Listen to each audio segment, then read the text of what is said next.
The age of the Wild West was a time where death from dysentery was as certain as the sight of a cowboy chasing cattle. The American frontier was an era of exploration and discovery, but it was also known for its rampant lawlessness and sprawling badlands. You wouldn't be wrong in thinking that life during this period was difficult, but in the world of Hard West 2, life gets even harder for those unfortunate enough to get caught up in the battle between the living and the dead.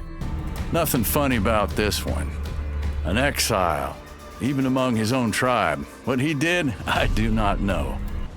Hard West 2 is part turn-based tactical RPG and part open-world text-based adventure set in a supernatural version of the American Old West, where you not only take on the usual enemies like bandits and criminals, but also paranormal ones. Although this is a follow-up to the initial game released in 2015, it's not a direct sequel and can be played independently without prior knowledge of the first. The introduction throws us straight into the action and starts like any other day in the Wild West, with a train heist, of course. Our main protagonist, Jin Carter, convinces his gang to take over a locomotive dubbed the Ghost Train, allegedly carrying federal gold. But to get to that, our troublemaking posse must first go through the guards riding alongside and inside the train. Once they get to the carriage containing the valuables, they find it empty, and the promised reward they were expecting instead becomes a living nightmare. The opening mission serves as a tutorial and initially lets you take control of 4 party members, which happens to be the maximum amount of characters you're allowed to bring into battle. The starting group consists of the charismatic leader Jin Carter,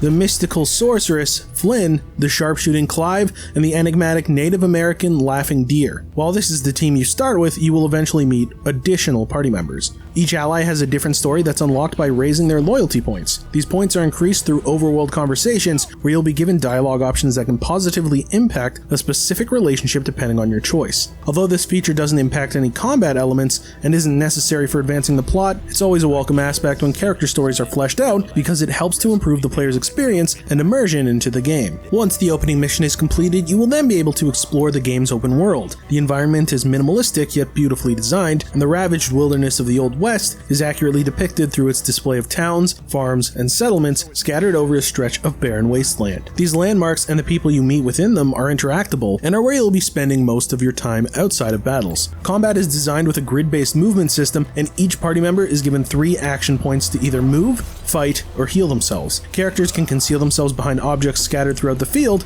either as half or full cover, which lowers the opponent's accuracy. Bullets may also ricochet from highlighted items in the area, so an attack is still made possible even if an enemy isn't within direct sight. Every clash has a set of main objectives that needs to be fulfilled to achieve victory. There are also optional side missions that, although unnecessary, can be completed to earn additional weapons, utility items, and money, among other things. Bravado, a mechanic unique to the Hard West series, is a crucial aspect, since most fights will be heavily tilted towards the opposing side. Bravado refills a character's action points whenever they get a kill. Since you're limited to a team of 4, maximizing this is integral to accomplishing objectives and winning encounters. Now, it wouldn't be a Western-themed game if it didn't include some sort of gambling reference, and that's precisely what it does with its clever integration through the use of playing cards and poker hand combinations in individual and team progression. Playing cards can be found as you progress through your journey by completing minor open-world quests or fulfilling side objectives in battle. The cards can then be equipped to upgrade one of 4 character stats,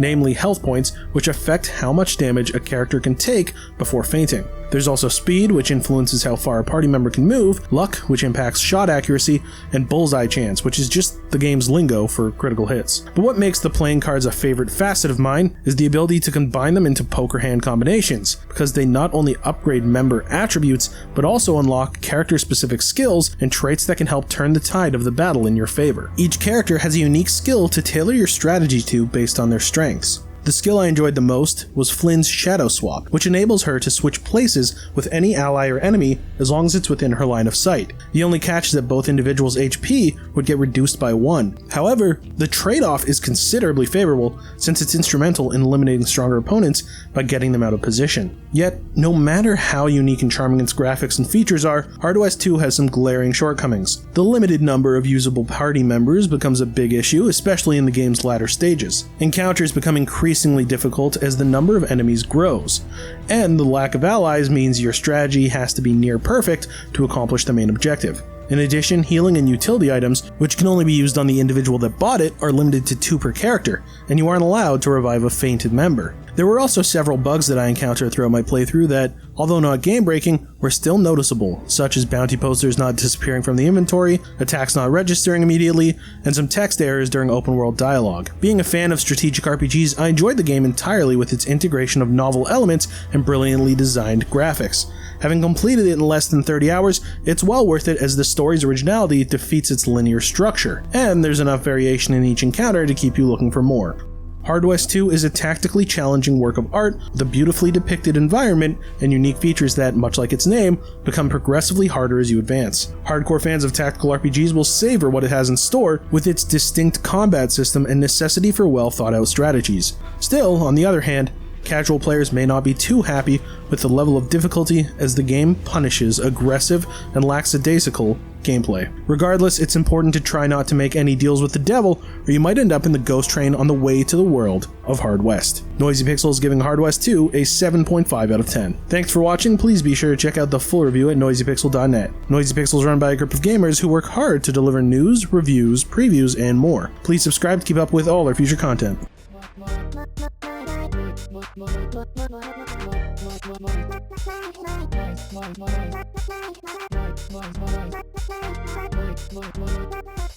Noisy Pixel.